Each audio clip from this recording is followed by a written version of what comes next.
Abraham Lincoln, 16th President of the United States. Under his leadership, the Union was preserved. He issued the Emancipation Proclamation to free slaves in rebelling states. He was assassinated by John Wilkes Booth at the close of the war. Abraham Lincoln, arguably the greatest president the United States has seen, was born on February 12, 1809, in Hodgenville, Kentucky. He later moved to Illinois with his family and is most identified with that state. Both his parents, Thomas and Nancy Hanks Lincoln, his mother died when Abraham was just 9 years old, were illiterate, but as a child, Lincoln read as much as possible. When not at work on the family farm, his choices of books were slim on the American frontier. But what he did read he learned through and through. In 1828 and again in 1831, Lincoln made 2 trips down the Great Mississippi River on flatboats, exposing the future president to the vastness of the American territory and the importance of the Mississippi River to both commerce and transportation for a large part of the nation. He served in the Illinois militia during the brief Black Hawk War,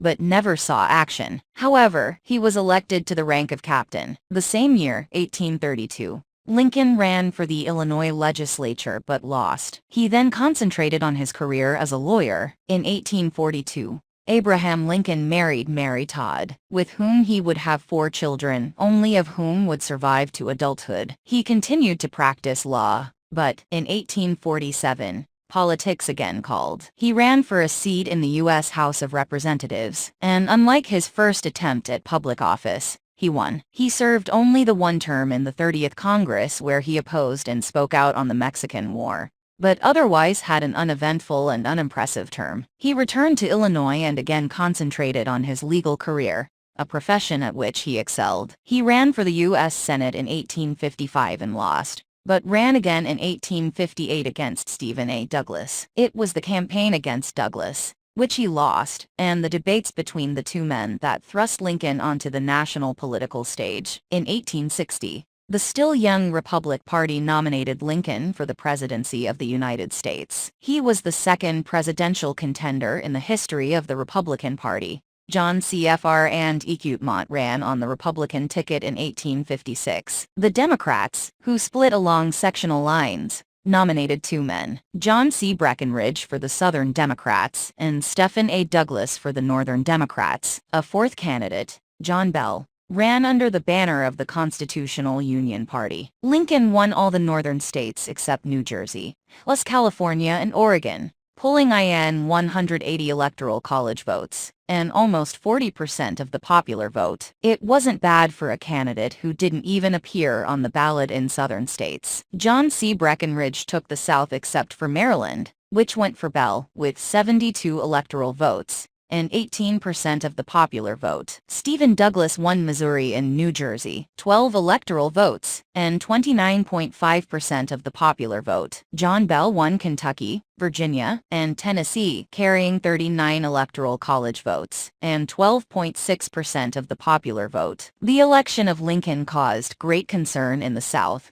for it was believed that Lincoln, more than any of the other candidates running in 1860, posed a threat to the institution of slavery. No matter what Lincoln said to try and persuade Southerners that he did not want to abolish slavery, they didn't listen. On December 20th, just 6 weeks after Lincoln was elected and 3 months before he even took office, South Carolina seceded from the Union. Soon thereafter, the other cotton states in the lower South followed suit and left the Union. Between Lincoln's election in November 1860 and his inauguration in March 1861, the situation in the South deteriorated. Union troops were holed up in Forts Sumter and Pickens, and state troops throughout the lower South were seizing federal arsenals and their caches of weapons. On March 4, 1861, Abraham Lincoln was inaugurated as the 16th President of the United States. Appointed to his cabinet were many radical Republicans, including Edwin M. Stanton, Salmon P. Chase, and Charles F. Adams as minister to Great Britain. 6 weeks after the inaugural,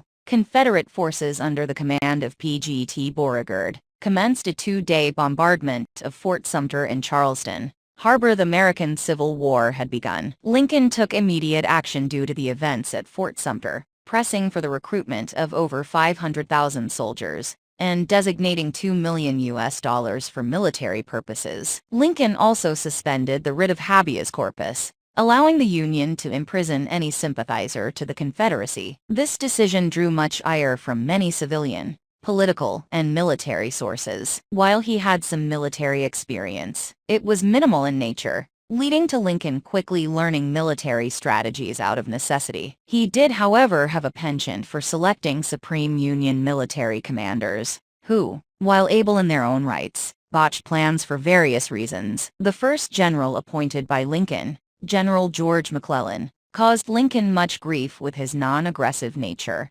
allowing Confederate General Lee's forces to retreat without pursuit. After the Union victory at the Battle of Antietam in the fall of 1862, Lincoln removed him from command following that battle and appointed General George Meade in his place. January 1 of 1863 saw Lincoln issue the first incarnation of the Emancipation Proclamation, freeing Southern slaves, except for the ones in the Union states on the border with the Confederacy. Lincoln is noted as stating that his first objective was to save the Union.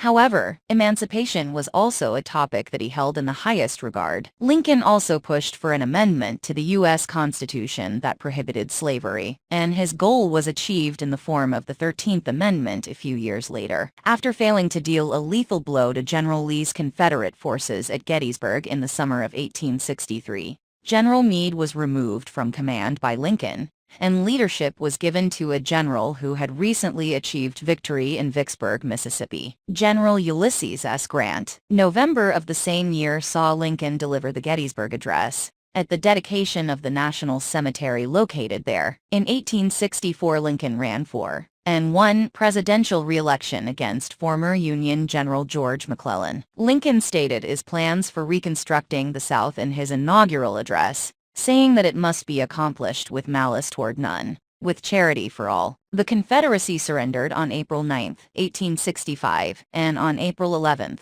Lincoln gave a victory speech, giving all in attendance the charge of welcoming back the Confederate States with open arms. 3 days later, April 14, 1865, saw the president attend Ford's Theater in Washington, D.C., where a sympathizer of the Confederate cause and well-known actor, John Wilkes Booth, infiltrated the president's box and assassinated him with a bullet to the back of the head. Abraham Lincoln, the 16th President of the United States, died the following morning. Written hence by Benjamin G. Harvey. Birth location: Hodgenville, Kentucky. Birth date: 2/12/1809. Subscribe to our channel for more similar videos.